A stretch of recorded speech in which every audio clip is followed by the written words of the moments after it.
Hello students, आज हम price elasticity of supply करेंगे। लास्ट वीडियो में हमने change in quality supplied, change in supply, factor affecting, market supply curve ये किए थे। आज हम करेंगे price elasticity of supply ES. हमने डिमांड में भी किया था ईडी, इलास्टिसिटी ऑफ डिमांड या price elasticity of demand. Same वही चीज है, थोड़ा सा अपोजिट है, कॉन्सेप्ट वही है। It is a degree of responsiveness of supply of a good to change in price. Elasticity of supply क्या शो करती है कि प्राइस के चेंज होने से सप्लाई क्या रिस्पॉन्स करेगी, उसकी क्या डिग्री होगी।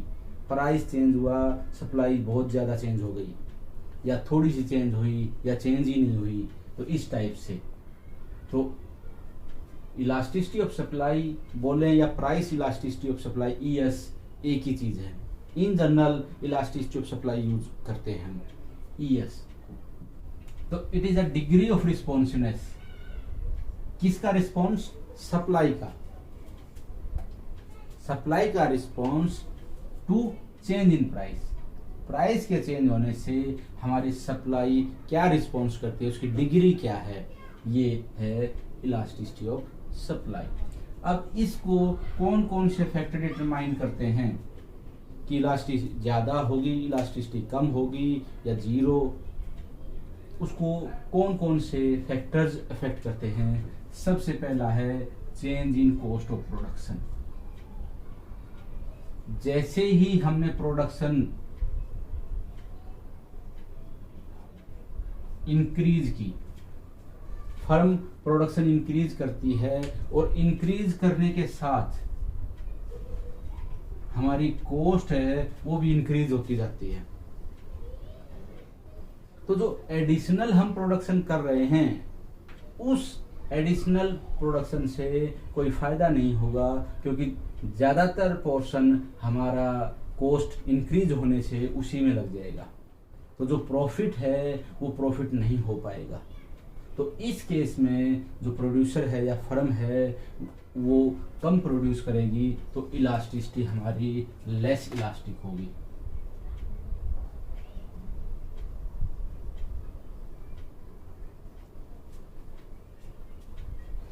क्योंकि प्रॉफिट अगर ज़्यादा होता तो प्राइस चेंज होने से प्रोडक्शन बढ़ाता तो ज़्यादा बढ़ाता, तो लेकिन वो यहाँ प्रॉफिट नहीं हो रहा, तो प्राइस के रिस्पॉन्स में कम प्रोडक्शन बढ़ाएगा, तो लेस इलास्टिक। अगर प्रोडक्शन बढ़ने से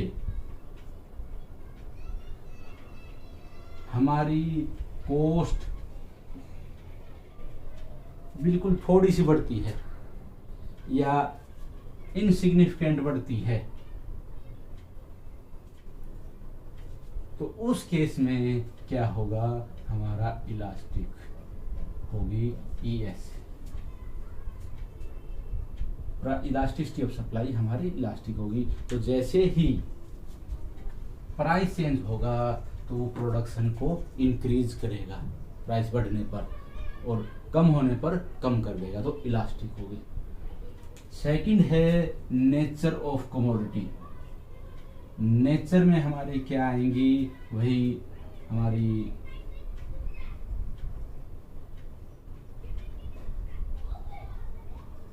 फार्म प्रोडक्ट या इंडस्ट्रियल प्रोडक्ट।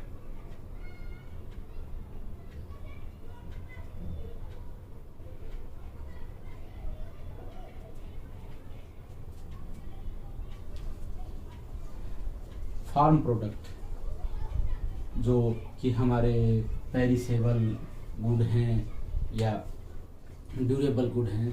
जनरली अगर फार्म प्रोडक्ट्स में हमारे पास जो सीड्स, फर्टिलाइजर और इरिगेशन फैसिलिटी, अगर ये अवेलेबल हैं, तो उस केस में क्या होगा कि फार्म अगर रेट ज़्यादा है तो फार्मर प्रोडक्शन को इंक्रीज कर देगा। तो अगर ये अवेलेबल हैं तो हमारी होगी इलास्टिक। अगर ये अवेलेबल नहीं है तो लेस इलास्टिक।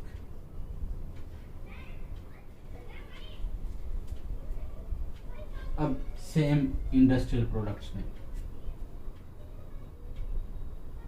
इंडस्ट्रियल प्रोडक्ट्स में मोस्टली हमारा इलास्टिक सप्लाई होती है। क्यों? क्योंकि रेट बढ़ने पर इंडस्ट्रीज या जो फर्म हैं वो प्रोडक्शन को इंक्रीज कर सकती हैं, सप्लाई को इंक्रीज कर सकती हैं, तो इलास्टिक होगा। इसके बाद है third time period.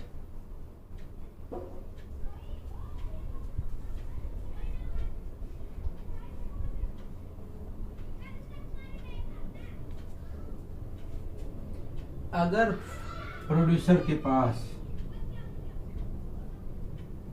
Time period available है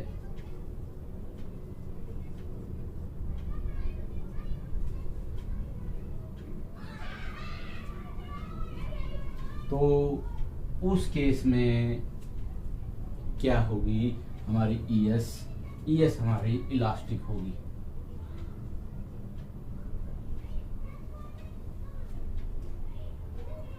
और अगर टाइम पीरियड अवेलेबल नहीं है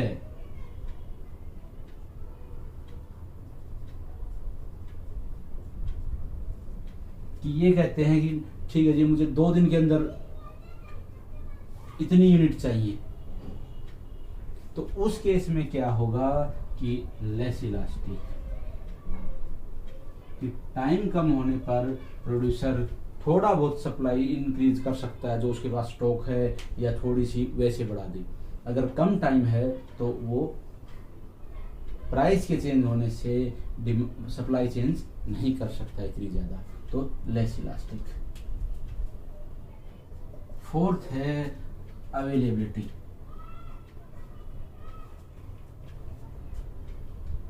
ऑफ एक्सपेंशन।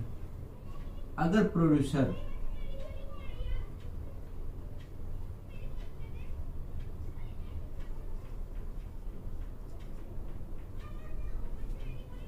अपने बिजनेस को या जो उसका प्रोडक्शन है उसको एक्सपेंड कर सकता है, तो उसमें हमारी सप्लाई होगी इलास्टिक। अगर उसके पास ऑप्शन ही नहीं है, जैसे हम नॉर्मल अगर बात करते हैं फार्मर की, फार्मर ऑफ सीजन में फार्म प्रोडक्ट्स हैं वो नहीं दे सकता, क्योंकि उसके पास प्रोडक्शन एक्सपेंड करने की फैसिलिटी है ही नहीं। या अगर हम फर्म की भी बात करें तो उस केस में भी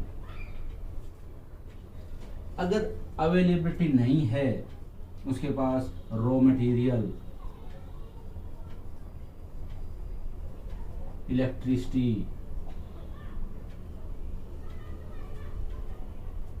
लेबर, जो भी फैक्टर जो प्रोडक्शन है वो नहीं मिलते, अवेलेबिलिटी है ही नहीं, वो एक्सपेंड नहीं कर सकता, उसका जो एरिया है वो उसके पास जो लिमिटेड है, मशीन्स लिमिटेड हैं, वो एक्सपेंड नहीं कर सकता, तो लेस इलास्टिक। और वो एक्सपेंड अगर कर सकता है तो मोर इलास्टिक। और फिफ्थ है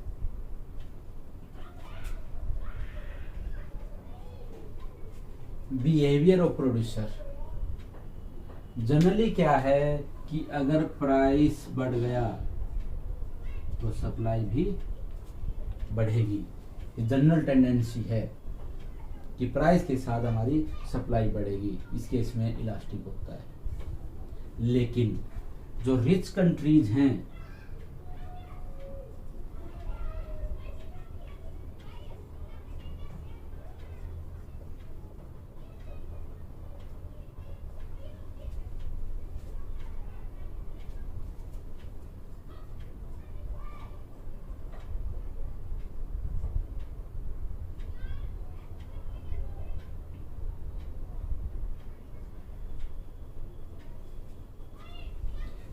जनरल टेंडेंसी क्या होती है कि प्राइस राइज से हमारी सप्लाई राइज होती है, इलास्टिक होती है।